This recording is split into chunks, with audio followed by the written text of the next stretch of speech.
यह प्रयाग है, यह प्रयाग है, यहाँ धर्म की ध्वजा निकलती है। यमुना आकर यहाँ बहन गंगा से मिलती है, यमुना आकर यहाँ बहन गंगा से मिलती है। संगम की यह रेत साधुओं सिद्ध फकीरों की, यह प्रयोग की भूमि नहीं है महज लकीरों की। जो ऐतिहासिक फैसला केंद्र सरकार ने किया है, किसी राजनीतिक दल में वो क्षमता नहीं। जो राम को लाए हैं हम उनको लाएंगे, फिर से भाजपा सरकार बनेगी। कि राम के नाम पे ये खुद आए, ये क्या राम को लेके आएंगे? ये कौन लोग हैं? ये भगवान राम और गाय गोबर के नाम पे राजनीति करने वाले लोग हैं। मैं इनको बताना चाहता हूँ, 69,000 शिक्षक भर्ती में हिंदू महिलाओं ने सर मुड़वा कर। गाय कितने पाले हैं पूछ लीजिए। मेरे पास गाय है, आज ही सुबह हम माता जी को स्नान कराने आए थे। मैं जवाब खींच लूंगा। मैं राष्ट्रभक्त हूँ, महाराज जी भक्त, मैं राष्ट्रभक्त हूँ। एक बात नोट कर ले मेरी, मैं संत हूँ, भविष्य वाणी करके जा रहा हूँ। भाग के जाएंगे यूपी में फिर से हम। अब ये गाने गाएंगे, ये गाने गाएंगे, तबला बजाएंगे। होटल गंगा किनारे वाले के इस खास पेशकश में हम प्रयागराज में हैं और इस वक्त हम मौजूद हैं संगम की बीच जलधारा में। हमारे साथ नाव पर सभी पार्टियों के नेतागण मौजूद हैं, इसके साथ ही साथ कुछ आम लोग भी हैं और हमारे साथ मौनी महाराज हैं।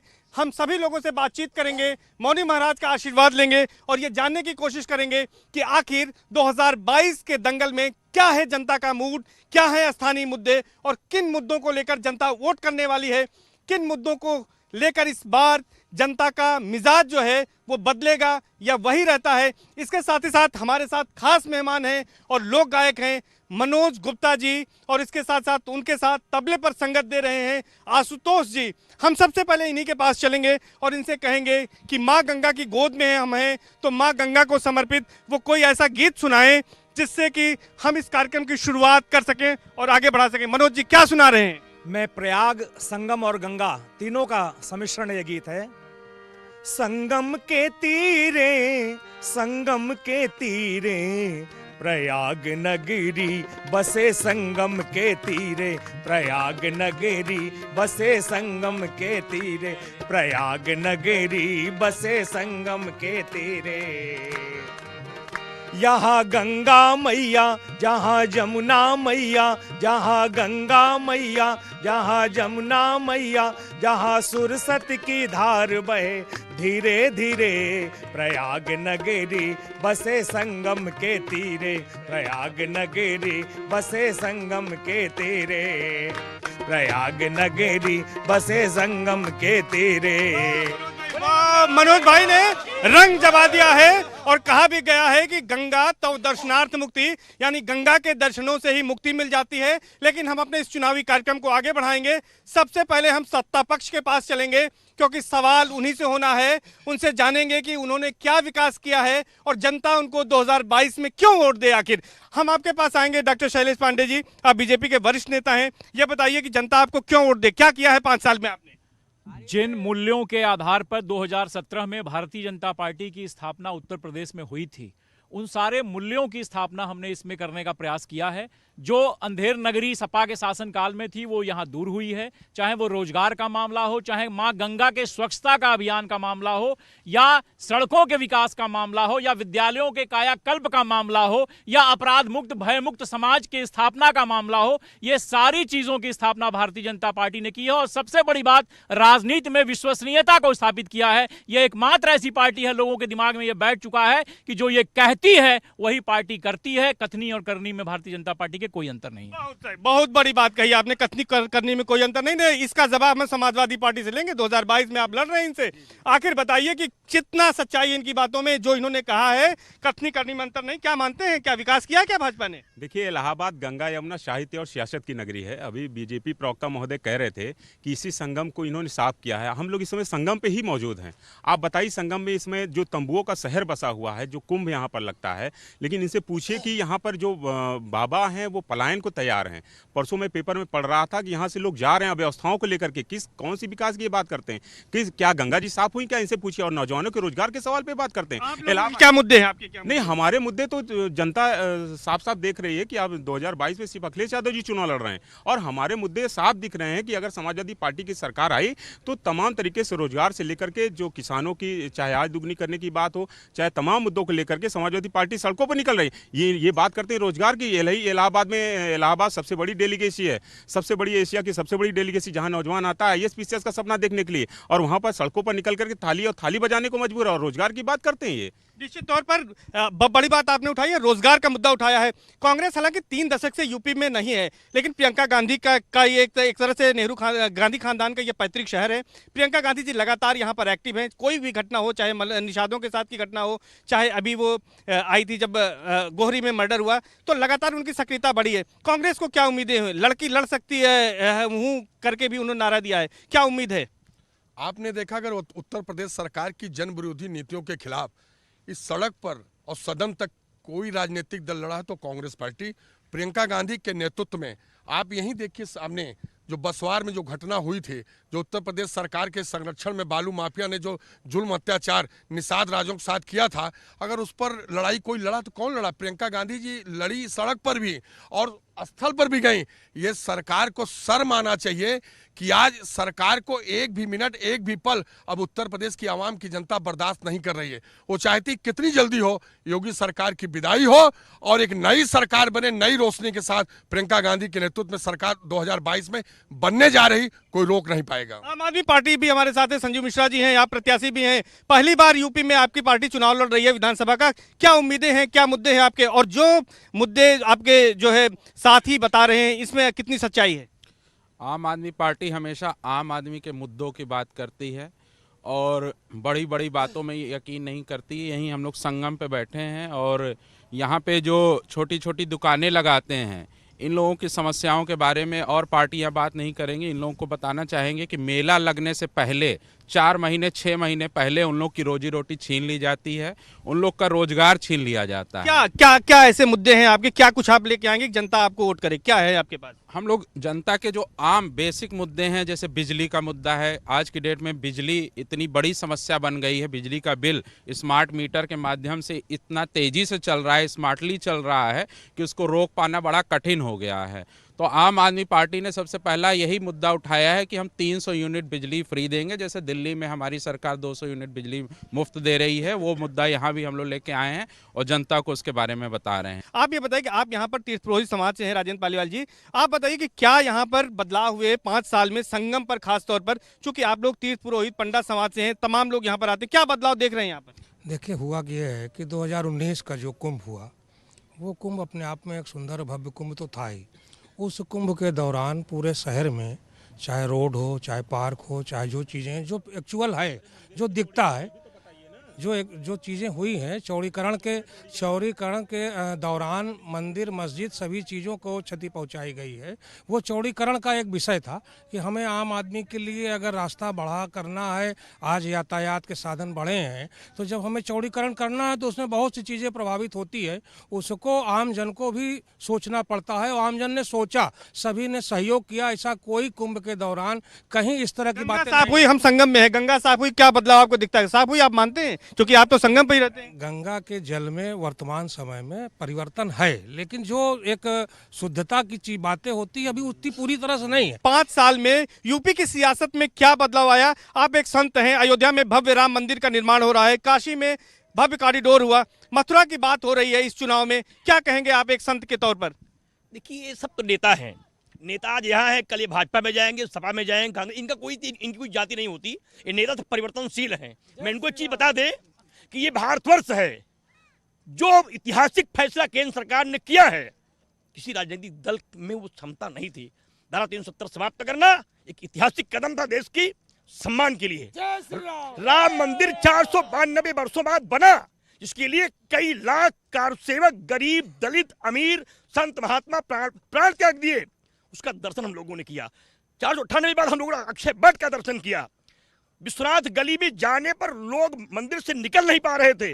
आज विश्व के मनस्पटल पर उसको देखा जा सकता है। और मथुरा हमारा जो धार्मिक स्थान है, वहाँ नशीली चीजों पर प्रतिबंध रख गया। हमें कुर्सी नहीं चाहिए, हमें देश चाहिए, राष्ट्र चाहिए, साक्षरता चाहिए, चरित्र चाहिए, न्याय चाहिए, धर्म चाहिए, पवित्रता चाहिए, कर्म चाहिए, और इन लोगों को कल्याण चाहिए। जो लोग बैठे हुए सब कल्याण चाहता हूँ। महाराज हम आएंगे फिर आपके पास। ये अब जो है बहस काफी रोचक हो चली है और भी लोगों से हम बातचीत करेंगे।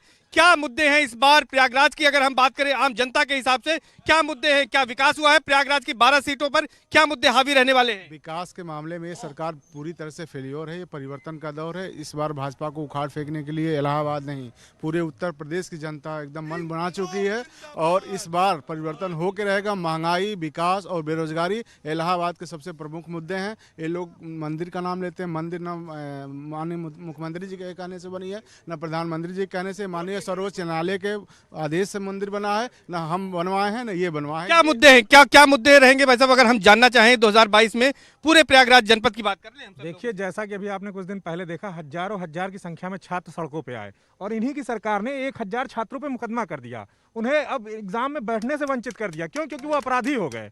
अब अपराधी हो गए भाई, और ये आंख शायद बंद किए हुए हैं। 25,000 का इनामिया खुलेआम मैच खेलता है। मुख्यमंत्री देख रहे हैं, डीएम देख रहे हैं, लेकिन इनको ये पता नहीं है, ये कोई जांच आगे नहीं बढ़ा पा रहे हैं। उसका जवाब हम उनसे लेंगे कि कौन मैच खेल रहा है और किसका जवाब लेंगे। आप बताइए क्या मुद्दे हैं? जैसे कि बीजेपी के प्रवक्ता ने बोला कि हमारा आप मैनिफेस्टो देखिए, तो मैनिफेस्टो की बात करेंगे, शायद वो मैनिफेस्टो नहीं देखे होंगे।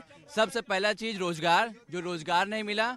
दूसरी चीज आज मैं इस चैनल के माध्यम से आपसे ये जानकारी करना चाहूँगा, आप बीजेपी के प्रवक्ता हैं, हमारा एनसीआरबी की रिपोर्ट कहती है 2017 से 22 तक में जितना दंगा फसाद और क्राइम बढ़ा उत्तर प्रदेश में, आज तक प्रदेश में बना। और आप कैसे कह दिए? आपने कैसे कह दिया? रुक जाइए, आपने कैसे एनसीआरबी का फुल फॉर्म बताइए पहले। हमको कहना नहीं चाहिए। हमारे प्रदेश के मुख्यमंत्री जब पढ़े लिखे नहीं है, वो क्या जाने एनसीआरबी का फुल फॉर्म क्या होता है, तो उसका रिपोर्ट की क्या जानेंगे। और मैं नौजवान हूँ, सुनिए, हमारा देश का किसान जो अनाज उगाता है, जो प्रधानमंत्री और मुख्यमंत्री अनाज खाते हैं, आज इन्हीं के मंत्री टीने जो है गाड़ी चढ़ा दे रहे हैं, किसान की हत्या कर दे रहे हैं। कितनी शर्मनाक बात है। इसका जवाब हम लेंगे अभी, इसका जवाब लेंगे। आप बताइए, आप युवा हैं, रोजगार, तमाम और समस्याएं, लेकिन क्या है जनता का मिजाज? किन मुद्दों को लेकर जनता वोट करेगी? अब की बार यूथ का जो कहना है, जो राम को लाए हैं हम उनको लाएंगे, फिर से भाजपा सरकार बनेगी। चलिए आप बताइए। अभी तक इन लोगों ने कहा कि जो राम को लाए हम उनको लाएंगे। हम कहना चाहते हैं कि राम के नाम पे ये खुद आए हैं, तो ये क्या राम को लेके आएंगे। और युवा जो है भारतीय जनता पार्टी के साथ नहीं है, क्योंकि मैंने खुद 2 बार रसाई का पेपर दिया और एक पेपर रिजेक्ट हुआ, और एक पेपर आप खुद ही देख रहे हैं क्या धांधली चल रही है। तो युवा अब की बार खुद नहीं साथ है।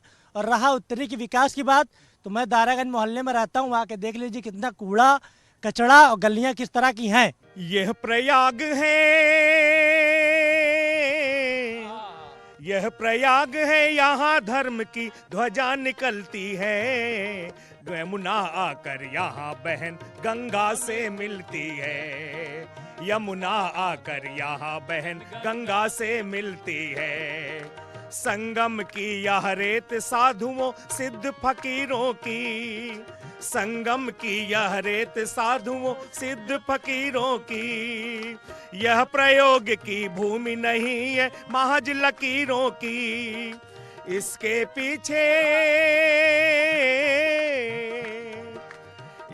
पीछे राजा चलता, रानी चलती है। यह प्रयाग की भूमि धर्म की ध्वजा फहरती है। गंगा आकर यहाँ बहन जमुना से मिलती है। मनोज जी, वाह वाह, बहुत सुंदर मनोज जी। आपने जो अपने गीतों से सभी को मंत्रमुग्ध कर दिया। लेकिन हम आगे चुनावी चर्चा को बढ़ाते हैं और सबसे पहले चलते हैं सत्ता पक्ष यानी बीजेपी के नेताओं के पास, उनसे जवाब लेते हैं। तमाम सवाल उठाए गए हैं इसमें, विकास को लेकर, बेरोजगारी को लेकर और कानून व्यवस्था को लेकर, महंगाई को लेकर। हम आपसे बातचीत करेंगे। श्रीवास्तव जी, सबसे पहले आपसे जानना चाहेंगे, ये सवालों का क्या जवाब है आपके पास? आपको याद होगा सर, पिछली सरकार में जो बेरोजगारी का परसेंटेज था वो 20% था। आज हमारी आदित्य योगीनाथ जी की सरकार ने उस महंगाई दौर को ला करके 6% पे पहुंचा दिया है। इनके पास कोई जवाब नहीं है। चाहे बेरोजगारी हो, चाहे विकास का दौर रहा हो, ऐसा कोई क्षेत्र नहीं रहा हो जो कि आप स्वयं देख रहे होंगे। हमारे भाईजान यहाँ बैठे हैं, जबरदस्ती चिल्ला रहे हैं। सर्वेश जी, यहाँ मनोज गुप्ता जी ने गीत गाया, गीत के माध्यम से ही मैं आपको बता देता हूँ कि क्या काम हुआ और क्या हम कह रहे हैं। जो साफ किए गंगा, जो स्वच्छ किए गंगा, हम उनको लाएंगे यूपी में, फिर से हम भगवा लहराएंगे, यूपी में फिर से हम भगवा लहराएंगे। जहां निर्मल हो गंगा सब शीश झुकाएंगे, योगी जी फिर से हम भगवा लहराएंगे। जो भाग के आए थे वो भाग के जाएंगे, यूपी में फिर से हम भगवा लहराएंगे। ठीक है, ठीक है, हम इसका जवाब समाजवादी पार्टी से लेते हैं। हम इसका जवाब समाजवादी पार्टी से लेते हैं। वो कह रहे हैं कि जो भाग कर आए हैं, मतलब बीजेपी से जो सपा में भाग के गए वो फिर भाग के जाएंगे, ऐसा आरोप लगा रहे हैं। और ये भी ये बातें कही जा रही हैं कि जो है आरोप लगा रही है लगातार बीजेपी कि अब भाई चुनाव में जीतने के लिए अगर उनके पास राम का सहारा है तो आपके पास भी जिन्ना का सहारा है। क्या कहेंगे? कुछ ऐसा नहीं है। देखिए, ये भगवान राम के नाम पे अब इनको भगवान राम भी इनको शरण देने वाले नहीं है। देखिए, ये जान रहे हैं, ये कुछ नहीं, ये झूठे लोग हैं। ये भगवान राम के नाम पे राजनीति करने वाले लोग हैं। इनको कुर्सी नहीं मिली। ये जमीन किसने घोटाला किया? जमीन घोटाला किसने किया? इन लोगों को जमीन घोटाला किसने किया? ये बताइए। ये कौन लोग हैं? ये भगवान राम और गाय गोबर के नाम पे राजनीति करने वाले लोग हैं। ये संगम जहाँ पे हम लोग बीच गंगा में झूठ बोलने वाले लोग हैं। ये बीच गंगा में खड़े होकर के झूठ बोल रहे हैं। और बाबा मौनी बाबा भी कह रहे थे, मौनी बाबा बहुत अच्छे प्रवक्ता हो सकते हैं, इनको भाजपा ज्वाइन कर लेनी चाहिए। जिस तरीके से ये बात कर रहे हैं, ये संघर्षराज जी जब गंगा छोड़ करके अभी मेला छोड़ करके चले गए, कहाँ थे ये लोग? आखिर ये बताइए कि वो वोटों का ध्रुवीकरण हो रहा है क्या? जिन्ना का नाम क्यों आ रहा है बार बार? जिन्ना का ये बताइए, जिन्ना को ये लोग खुद लेकर के आ रहे हैं। ये जान रहे हैं जब तक ध्रुवीकरण नहीं हुआ जीत नहीं सकते। ये लोग जो है, हम और लोगों से बात करेंगे। आप बताइए क्या कहना चाह रहे हैं? देखिए, जब से भाजपा सरकार उत्तर प्रदेश में आई है, एक पुलिस का नया चरित्र देखने को मिला है। जो व्यक्ति एप्लीकेशन देना चाहता है उसको पीट पीट कर मार डालते हैं। ये दुर्दशा हो गया। ये दुर्दशा हो गई कि जो पीड़ित व्यक्ति थाने जाता है, यहाँ पे कई इनके नेता लोग गाड़ी चढ़वा देते हैं, उन बेटियों को मरवा देते हैं, ट्रक चढ़वा देते हैं। ये अपराध कहाँ से रोक पाएंगे? ये अपराध नहीं रोक सकते हैं। सर्वेश जी, आप क्या कहेंगे? मैं भारतीय जनता पार्टी के प्रवक्ता महोदय से पूछना चाहता हूँ, सुनने की क्षमता रखिए भाई साहब, पूछना चाहता हूँ कि अपराध मुक्त उत्तर प्रदेश कहने वाले लोग, हम ये नहीं भूले हाथरस की घटना, लखीमपुर की घटना, रायबरेली की घटना, जौनपुर की केराकत की घटना, इलाहाबाद की घटना।